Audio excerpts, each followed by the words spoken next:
الحمد للہ رب العالمین والعاقبۃ للمتقین والصلاة والسلام علی سید الانبیاء والمرسلین وعلی آلہ واصحابہ الطیبین الطاہرین اما بعد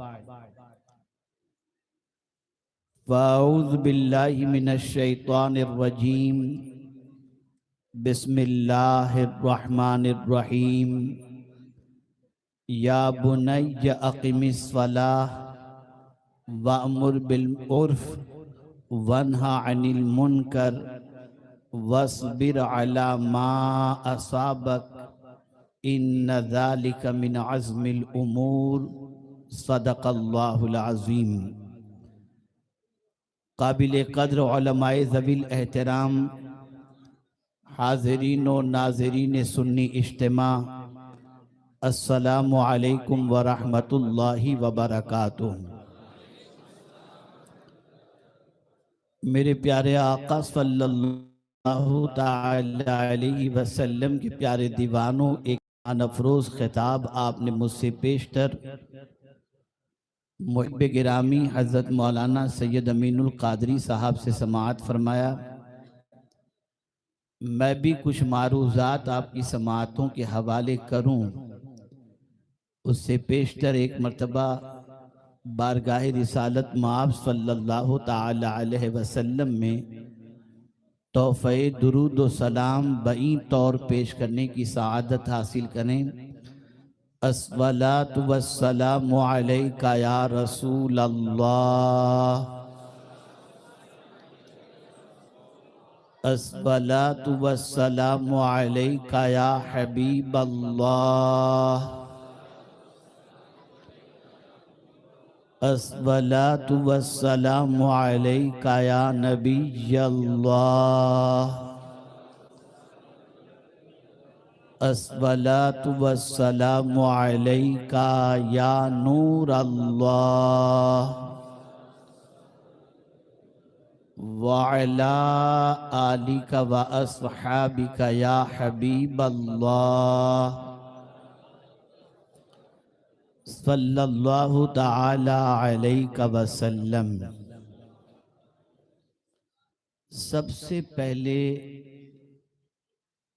ایک بات میں آپ کی سماعتوں کے حوالے کرنا چاہتا ہوں،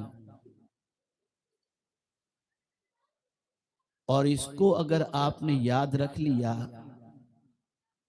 تو پوری تقریر یاد رہے یا نہ رہے، سمجھ میں آئے کہ نہ سمجھ میں آئے، بس یہی ایک بات انشاءاللہ العظیم آپ کی زندگی کو بدلنے کے لیے کافی ہوگی۔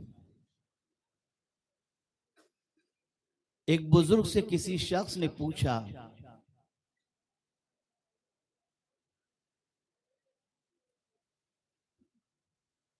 کہ حضرت، عبادت کے لیے کون سا دن بہتر ہے؟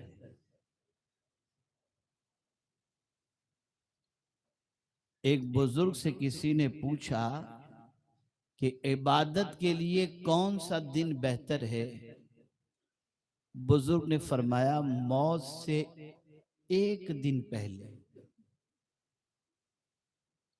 موت سے ایک دن پہلے کا دن وہ عبادت کے لیے سب سے بہترین دن ہے۔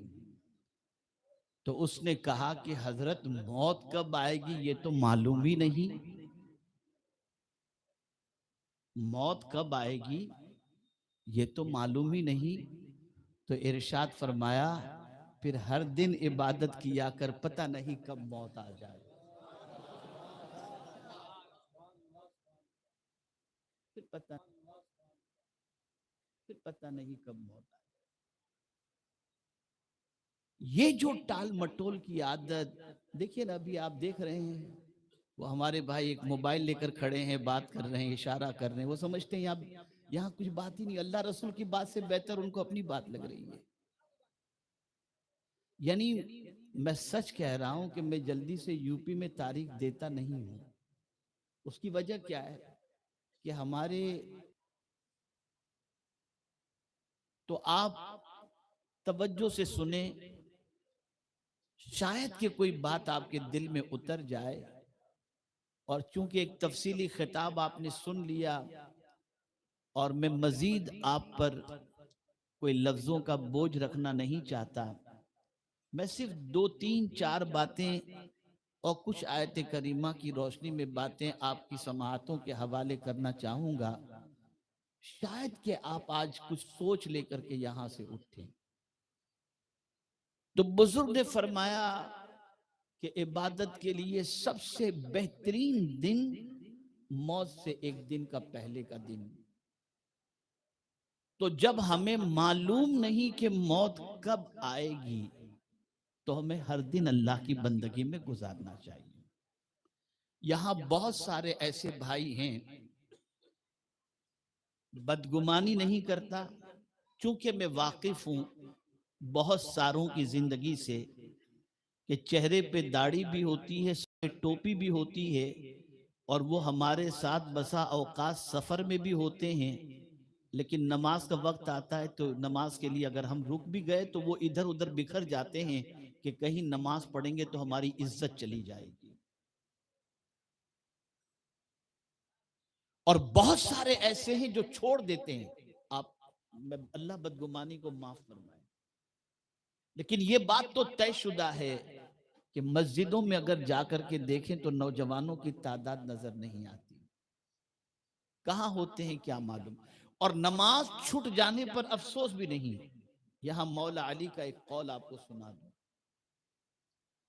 ارشاد فرماتے ہیں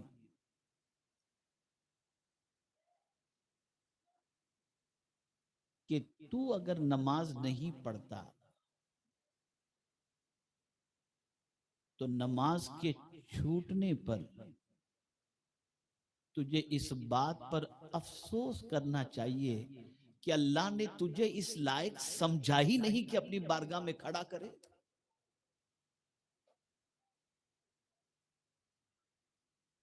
تو نماز اگر چھوٹ جائے تو یہ سوچنا چاہیے کہ ہم اتنے پاپی ہیں کہ خدا کے سامنے کھڑے رہنے کے لائق بھی نہیں.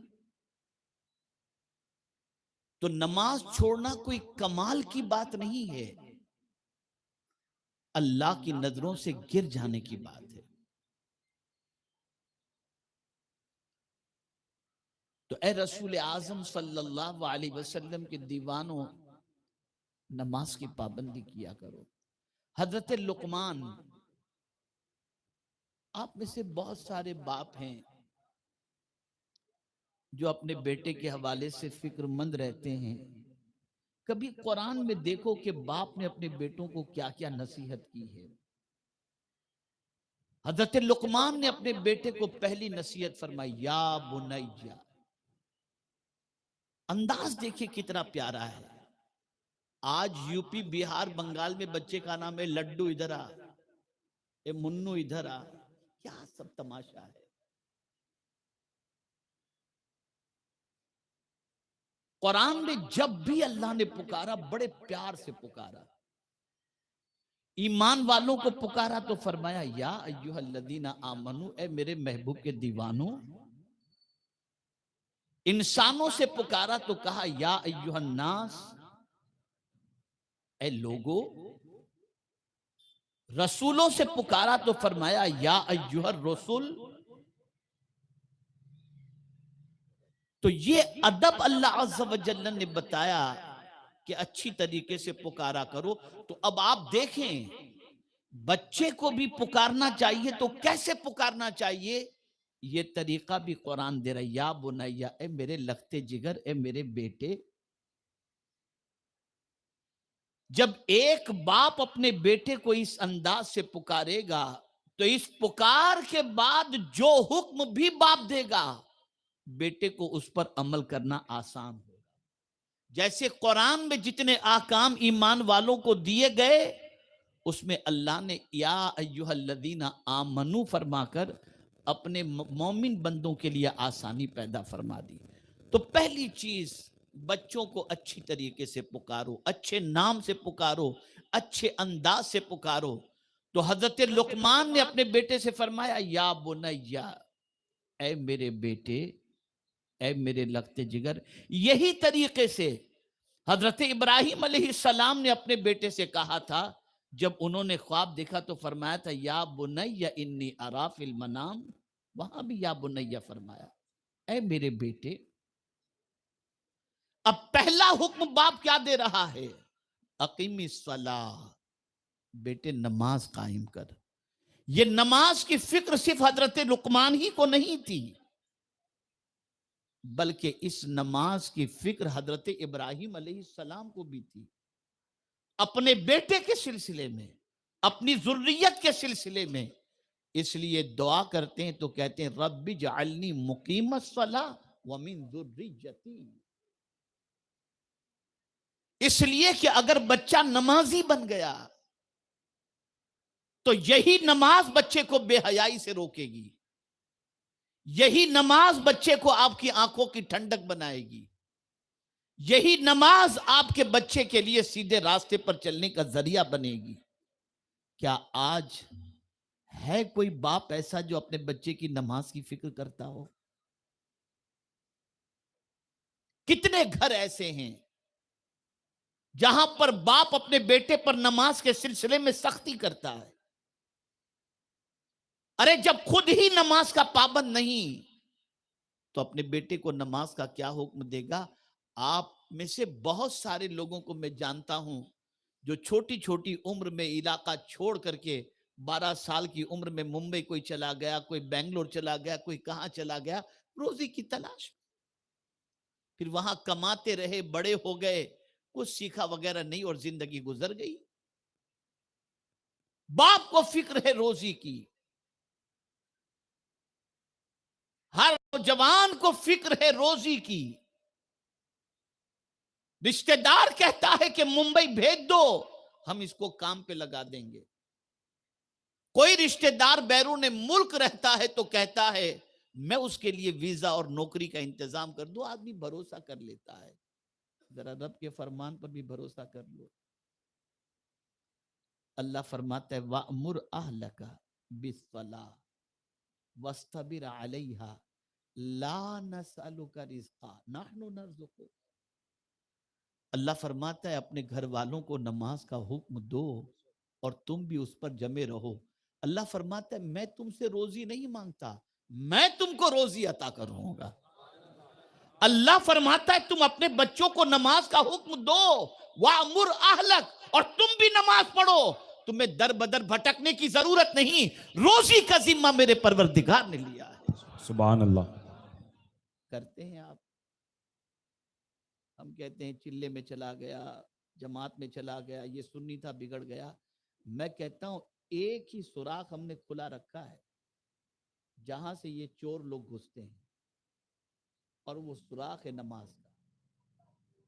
نماز کے نام پر آتے ہیں، لے کے چلے جاتے ہیں. میں نے ابھی منتظمین جلسہ میں سے ایک ساتھی سے میں نے کہا، انہوں نے کہا حضور آئندہ سال کی تاریخ ابھی سے دے دیجئے. میں نے کہا بالکل دوں گا، وعدہ میرا، تاریخ ابھی دے دوں گا، اعلان ابھی نہیں کروں گا.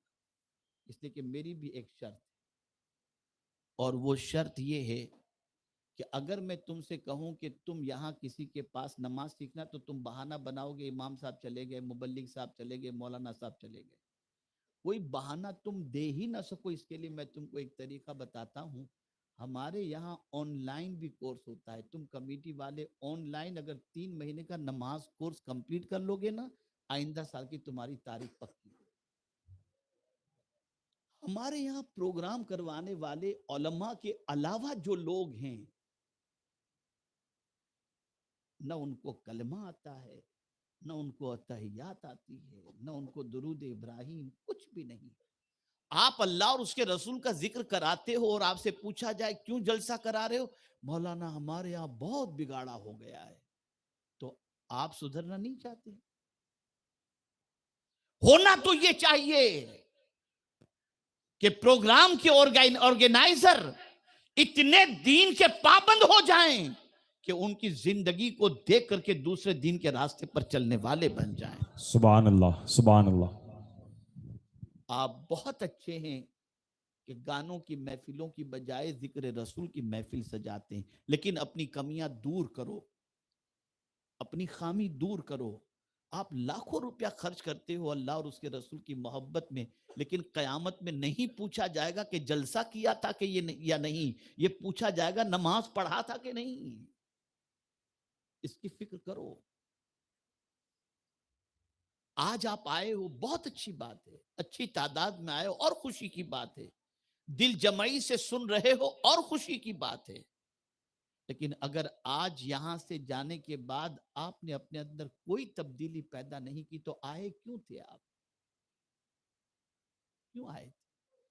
کچھ لوگ شرماتے ہیں، ارے میں نماز پڑھوں گا تو میرا دوست کیا بولے گا، یہ کب سے سدھر گیا؟ اس کی دوستی آپ کو قبر میں کام نہیں آئے گی، قبر میں نماز کام آئے گی۔ قبر میں اگر اندھیرا ہے تو اس اندھیرے کے اندر دوست اجالا بن کر نہیں آئے گا۔ حضور فرماتے ہیں کہ قبر کی روشنی نماز ہے، کہ نماز قبر کے اندر روشنی دے گی۔ تو آج سے کوئی باپ بے نمازی نہ رہے، اور اسی کے ساتھ ساتھ جب بھی نماز پڑھنے کے لیے جاؤ ہر مسجد میں نہ گھس جاؤ، یہ دیکھو غلام رسول تو ہے نا امام، سبحان اللہ، سبحان اللہ۔ سنی صحیح العقیدہ تو ہے نا امام۔ اس لیے کہ میں یہاں ایک چیز بتا دوں، اگر کسی بد عقیدے کے پیچھے آپ نے نماز پڑھی تو آپ کہیں گے پیچھے اس امام کے گویا اس کے عقیدے کو آپ نے تسلیم کر لیا۔ جب اس کو آپ نے پیشوا بنا لیا، یہ جو آج ہمارے یہاں ایک لفظ چلتا ہے پیش امام، پیش امام کا پیش امام لفظ صحیح نہیں ہے، امام ہی صحیح ہے۔ اب پیش تو آگے ہی ہوتا ہے، امام کا مطلب ہی آگے ہونے کے ہوتا ہے۔ تو آپ اس کے کہنے پر رکوع میں جا رہے ہو، وہ سمیع اللہ لمن حمیدہ کہے تو آپ کھڑے ہو جاتے ہو، وہ السلام علیکم ورحمت اللہ کہے تو آپ سلام پھیر دیتے ہو، تو اتنی ساری بات مان رہے ہو، تو گویا اس کا اگر گستاخی سے بھرا ہوا عقیدہ ہے تو بد عقیدے کے پیچھے آپ نے نماز پڑھ لی تو اس کے عقیدے کو گویا آپ نے تسلیم کر لیا۔ جو لوگ یہ کہتے ہیں ارے مولانا کیا یہ سب چیزیں دیکھنا، ارے آپ نیت کرتے ہو پیچھے اس امام کے۔ تو سنی صحیح العقیدہ، ایسے سنی نوجوانوں اپنی مسجد کو بھر دو، اس طرح سے نمازی بن جاؤ کہ دنیا کہنے پر مجبور ہو جائے کہ سنی کبھی مصطفیٰ جان رحمت کا غلام کبھی بے نمازی نہیں ہو سکتا۔ جیسا صحابہ کے زمانے میں، رسول اعظم کے زمانے میں اگر کوئی نماز نہ پڑھتا تو لوگ سمجھتے تھے یہ کافر تو نہیں ہے، اس لیے کہ ایک بھی صحابی کبھی بے نمازی نہیں۔ پہچان بناؤ۔ تو اپنے بیٹے کو پہلی چیز کا حکم دو نماز کا، اقیم الصلاۃ۔ دوسرا حکم وَأْمُرْ بِالْعُرْفِ وَأْمُرْ بِالْمَعْرُوفِ او کما قال، اچھی باتوں کا حکم دو۔ حضرت لقمان نے اپنے بیٹے سے کہا بیٹے اچھی بات کا حکم، نماز قائم کر اور اچھی بات کا حکم دے۔ آج ہم معاشرے کے اندر دیکھ لیں تو نوجوان کا ایک ارے وہ پکچر تو دیکھا، ارے وہ گانا تو دیکھا، میں تجھے بھیجتا ہوں، یہ ساری چیزیں چل رہی ہیں، جبکہ قرآن کہتا ہے اچھی باتوں کا حکم دو، بری باتوں سے روکو۔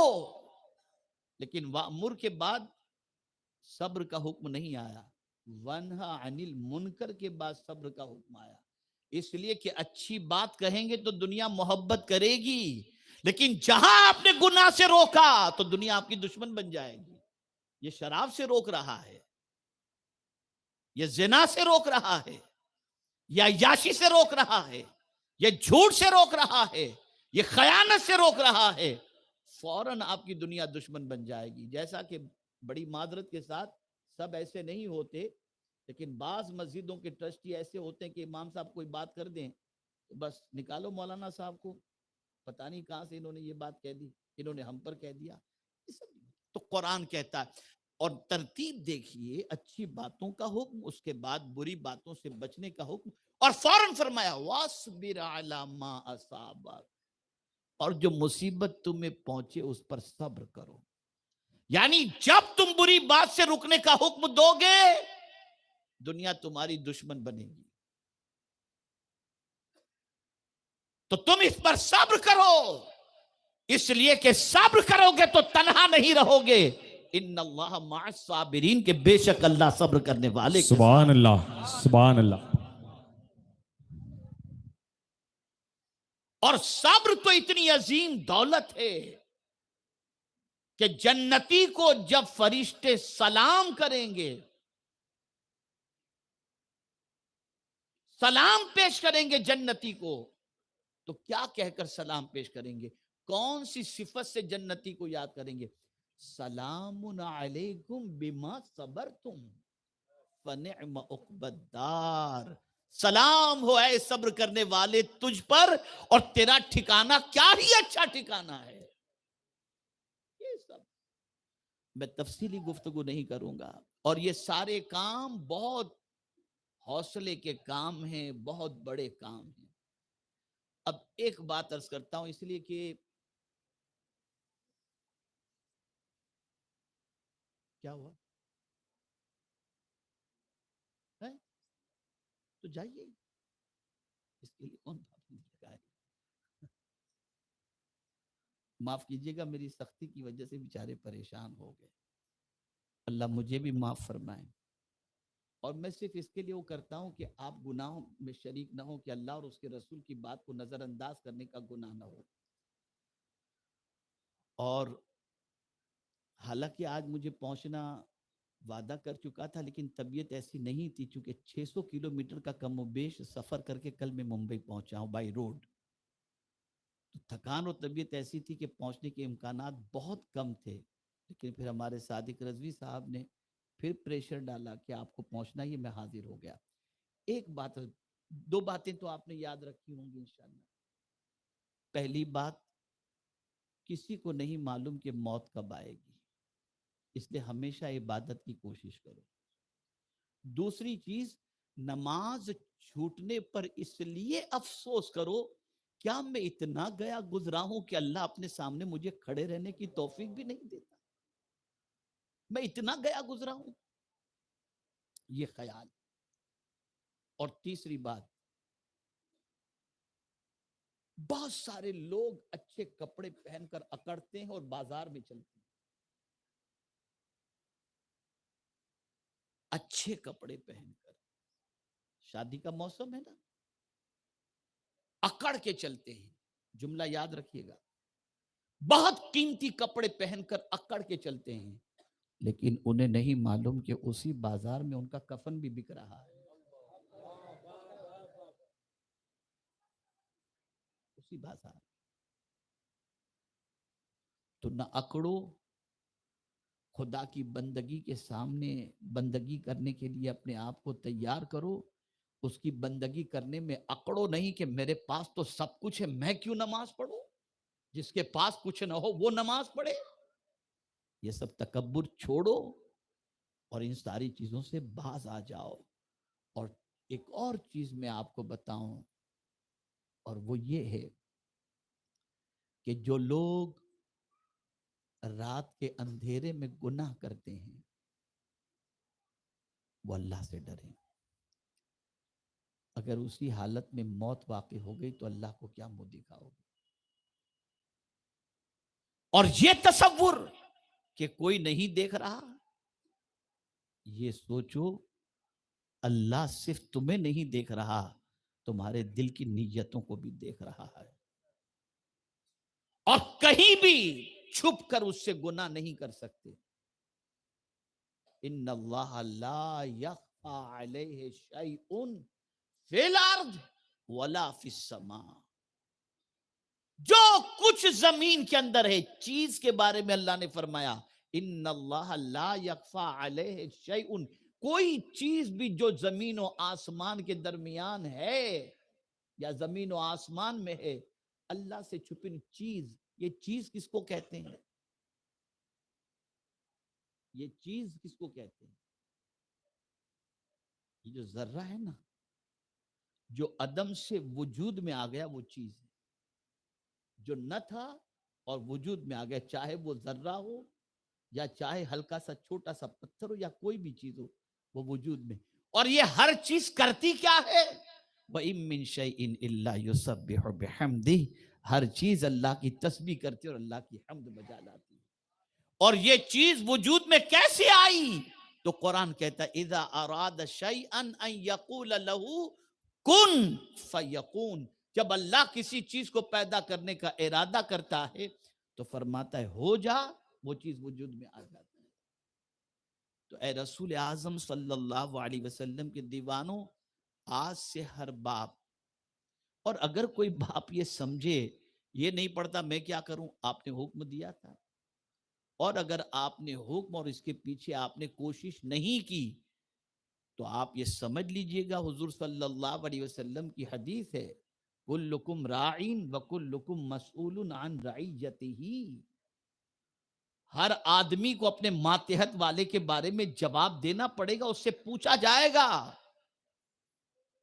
اس لیے خود بھی نماز پڑھو، بچوں کو بھی نماز کا پابند بناؤ، اور نماز چھٹنے پر ڈرو اور افسوس کرو کہ یا اللہ میں اتنا گنہگار ہوں کہ تو نے اپنے گھر میں اور اپنے سامنے کھڑے ہونے کی توفیق بھی مجھ سے چھین لی۔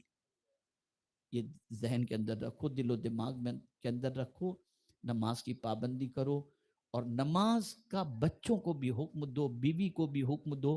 بلکہ ایک حدیث سنا کر میں اپنی گفتگو کو ختم کرتا ہوں کہ رحمت عالم صلی اللہ علیہ وسلم نے ارشاد فرمایا، تین قسم کے لوگوں کو دعا کی حضور صلی اللہ علیہ وسلم نے، اے اللہ تین قسم کے لوگوں کے گھروں کو تو ہرا بھرا رکھنا، ان میں سے ایک کون ہے؟ تو سرکار فرماتے ہیں جو بیوی اپنے شوہر کو نماز کے لیے اٹھائے اور جو شوہر اپنی بیوی کو نماز کے لیے اٹھائے، حضور فرماتے ہیں اللہ اس کے گھر کو ہرا بھرا رکھنا۔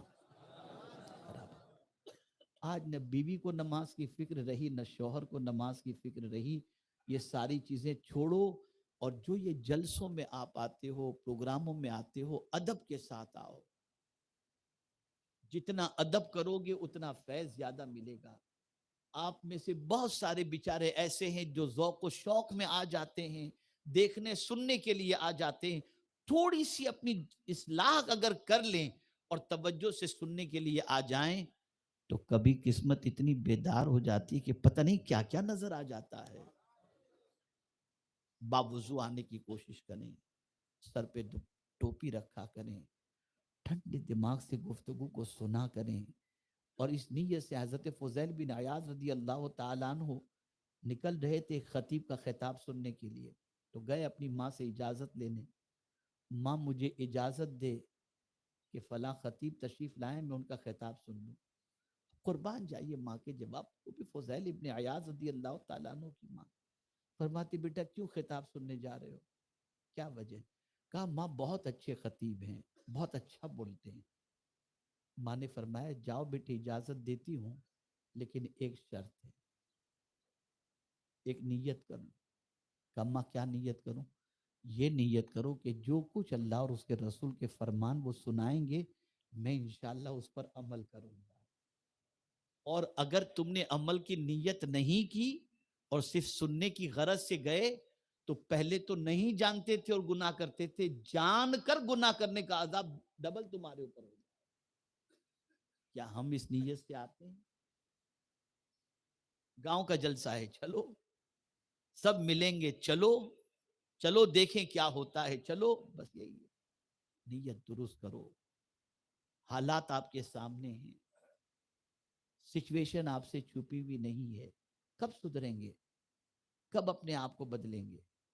کب اپنے آپ کو چینج کریں گے؟ ہمارے بہت سارے ساتھی کہتے ہیں ارے سب ایسے ہی، اب کیا کریں، کون سدھر کے کیا فائدہ؟ نہیں، جواب آپ کو دینا ہے آپ کے بارے میں، کوئی اور آپ کی قبر میں نہیں آئے گا۔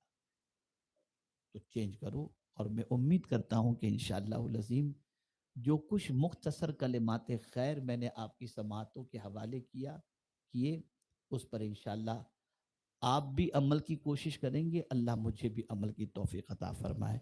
اور ایک گزارش ہمارے بیٹھے ہوئے یہاں علماء ذویل احترام سے، خوب کام کر رہے ہیں، ان کی بساط پر یہ خوب کام کر رہے ہیں، لیکن آپ تمامی حضرات کی خدمت میں میری گزارش ہے کہ اب جو سچویشن ہے وہ یہ ہے کہ ہماری قوم کے بچوں کو پہلا کلمہ بھی یاد نہیں، گلی گلی کوچے کوچے میں مکاتب قائم کیے جائیں، اور ان مکاتب کے اندر محلے کے بچوں کو بلایا جائے، ان کی تعلیم کا انتظام کیا جائے، اور کمیٹی والے اور محلے والوں سے گزارش ہے کہ آپ اگر جلسہ نہیں کرتے نہ کرو، لیکن یہ مکتب قائم کر کے مدرس کو اچھی تنخواہ دو، اس لیے کہ ہماری تقریر میں آ کر کے اگر کوئی کچھ کلمہ یاد نہیں کرتا لیکن ان کے پاس پڑھنے جانے کے عوض کے اندر ان کا قرآن بھی درست ہو جاتا ہے تو اس کا جتنا ثواب ہے اس کا اتنا نہیں ہے جتنا ہمارا ہے۔ گلی گلی میں مکتب قائم کرو، آپ کے علاقے کا کوئی بچہ جاہل رہنے نہ پائے، سب کو قرآن سکھاؤ، اس کا اہتمام کرو، بھرپور اہتمام کرو۔ میں ایسے ایسے دیہاتوں کے بارے میں جانتا ہوں، ہمارے سید صاحب قبلہ واقف ہیں اس سے، اور ہمارے نعت خواں ماشاءاللہ قاری شریف ماشاءاللہ، اللہ تعالیٰ ان کی آواز میں مزید درد و سوز پیدا فرمائے، بڑے مخلص، بڑے سیدھے، الحمدللہ جہاں کہیں بھی یہ جاتے ہیں ان سے نعت سننے کو جی بھی چاہتا ہے، اور نعت پڑھنے کے اندر ان کے درد و سوز بھی موجود ہے۔ سارے نعت خواں اچھے ہیں، لیکن کسی کی آواز میں اللہ نے درد و سوز اور بے عملی ہم نے نہیں دیکھی ان کی زندگی میں، یہ ہم نے دیکھا ہے الحمدللہ۔ سب اچھے ہیں لیکن کچھ اور اچھے ہوتے ہیں، تو میں نے جو ان کو دیکھا ہے اس کے اعتبار سے عرض کر رہا ہوں۔ تو یہ جہاں کے ہیں، سید صاحب جانتے پالی، یہ شریف صاحب بھی پالی کے ہیں، سید صاحب پالی زیادہ آنا جانا ان کا ہوتا ہے۔ پالی میں ایسے دیہات جہاں پر 20 گھر مسلمانوں کے، 40 گھر مسلمانوں کے، جہاں نہ مسجد نہ مدرسہ، آج وہاں پر الحمدللہ رب العالمین تقریباً 100 کے قریب دیہات میں مکتب قائم کیے گئے ہیں۔ جب وہاں گئے تھے تو استقبال کرنے کا طریقہ الگ تھا، اور کوئی کلمہ پڑھنے والا صحیح طور پر نہیں تھا۔ آج ایک ایک مکتب میں 50 50 60 60 70 70 80 80 بچے قرآن پڑھتے ہوئے دکھائی دیتے ہیں۔ الحمدللہ قائم کرو، آپ کی ذمہ داری اپنی نسلوں کو دین سکھاؤ، ورنہ وہ غیر اسلامی طریقے پر عمل کر کے ایمان سے نکل جائیں گے۔ بہت محنت کرنی ہے، بہت مشقت کرنی ہے۔ ایک اور بات یاد آ گئی تو عرض کر دوں اگر اجازت ہو تو آپ لوگوں کو۔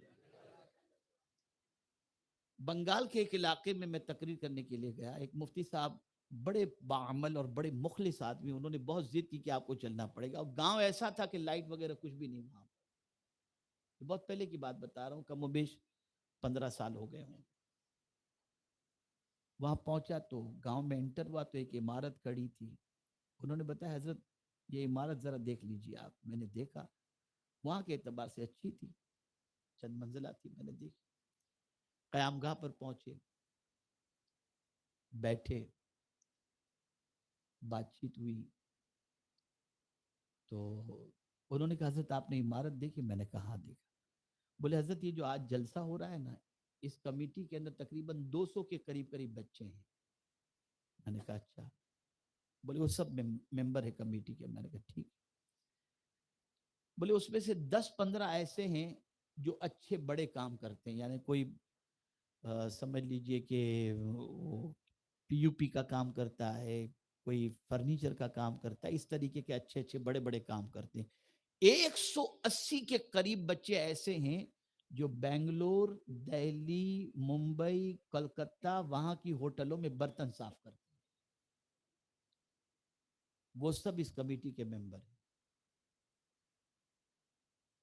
میں نے کہا اچھا؟ بولے ہاں۔ لیکن بولے حضرت یہ عمارت جو آپ دیکھ رہے ہیں نا، وہی برتن صاف کرنے والے بچوں نے بنوائی ہے۔ میں نے کہا کاہے کے لیے بنوائی ہے؟ کہا اسکول بنانے کے لیے۔ میں نے کہا اسکول اور یہ بچے؟ تو بولے ہاں، ان کی سوچ یہ تھی کہ اپنے جب ہوٹل کے اندر برتن صاف کرتے ہیں تو بڑے باپ کے بیٹے آتے ہیں کھانے کے لیے، انگلش میں پھڑ پھڑ بولتے رہتے ہیں، تعلیم یافتہ ہوتے ہیں، اگر ہم نے کچھ اپنے بچوں کے لیے نہیں کیا تو ہمارے بچے بھی برتن صاف کرتے رہیں گے، ہمیں اپنے بچوں کو تعلیم دینا چاہیے۔ روپیہ جمع کر کے ان لوگوں نے یہ عمارت بنوائی ہے۔ کام ایسے ہوتا ہے۔ آپ بھی اپنے علاقے کے اندر جال پھیلا دو، آپ کی نسل میں کوئی جاہل نہ رہنے پائے، کوئی ان پڑھ رہنے نہ پائے، تاکہ آپ بھی فخر سے اپنا سر اونچا کر کے چل سکیں اور آپ کا بچہ معاشرے کے اندر اپنا کوئی مقام بنا سکے۔ کھا پی کر عیش موج گٹکھا تمباکو اور یہ ساری چیزوں میں اپنی زندگی برباد مت کرو۔ زندگی بڑی تیزی سے گزر رہی ہے، پتہ نہیں چلتا کیسے سال کا سال گزر جاتا ہے اور دن کے دن گزر جاتے ہیں، پتہ نہیں چلتا۔ چینج کرو اپنی سوچ کو، اپنی فکر کو بدلو۔ بڑوں سے گزارش ہے کہ شفقت فرمائیں، بچوں سے گزارش ہے پیسوں کو جمع کرو، قوم کی تعمیر کا کام کرو، علم کے فروغ کے سلسلے میں جد و جہد کرو۔ اور الحمدللہ ہمارے جتنے علماء یہاں تشریف فرمائیں سب یہ درد رکھتے ہیں کہ آپ تک علم پہنچے اور آپ قرآن پڑھنا سیکھیں، نماز سیکھیں، تراویح سیکھیں، عبادت سیکھیں، اللہ اور اس کے رسول کی محبت سیکھیں، عقیدہ سیکھیں، یہ ساری چیزیں سیکھیں اور سیکھ کر کے اپنی زندگی کو اللہ عز و جل اور اس کے رسول کے بتائے ہوئے ارشادات پر گزارنے کی کوشش کریں۔ کیا میں امید کر سکتا ہوں کہ انشاءاللہ میرے پیغام کو آپ دل میں بٹھائیں گے اور عمل کریں گے انشاءاللہ؟ اللہ سب پر کرم کی نظر فرمائے۔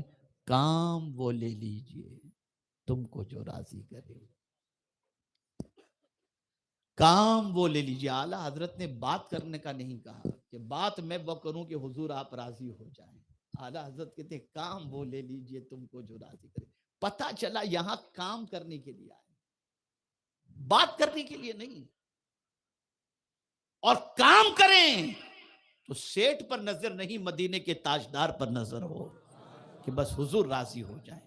تو کام وہ لے لیجئے تم کو جو راضی کرے، ٹھیک ہو نام رضا تم پہ کروڑوں درود، وما علینا الا البلاغ المبین۔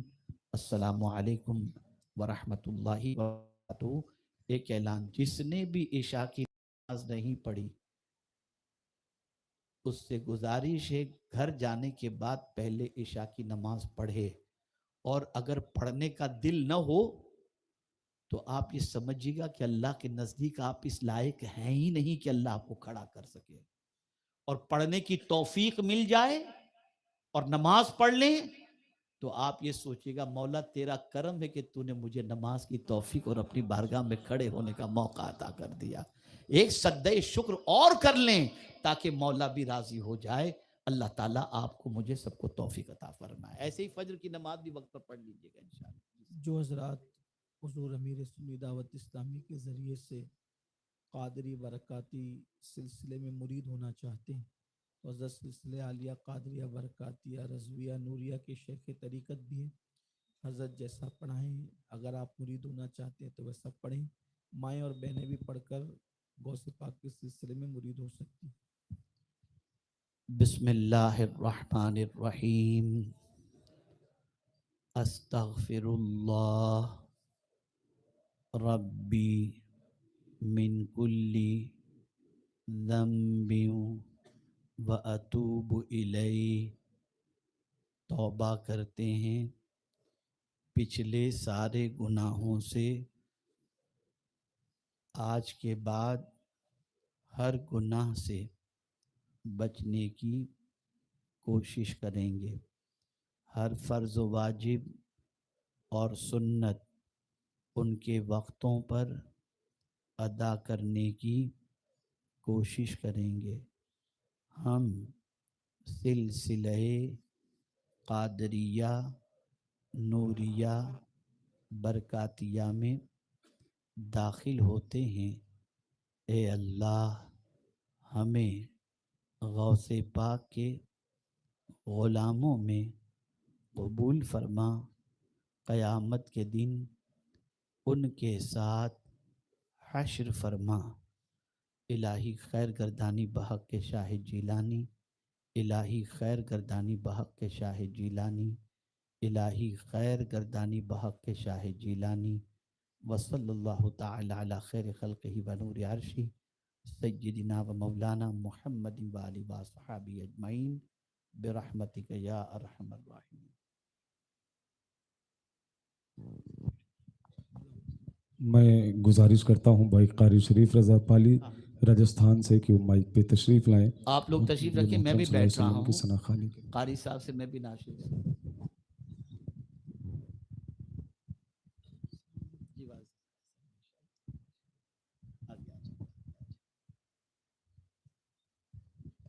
باواز بلند درود پاک نذرانہ پیش کر لیجیے۔ اللہم صلی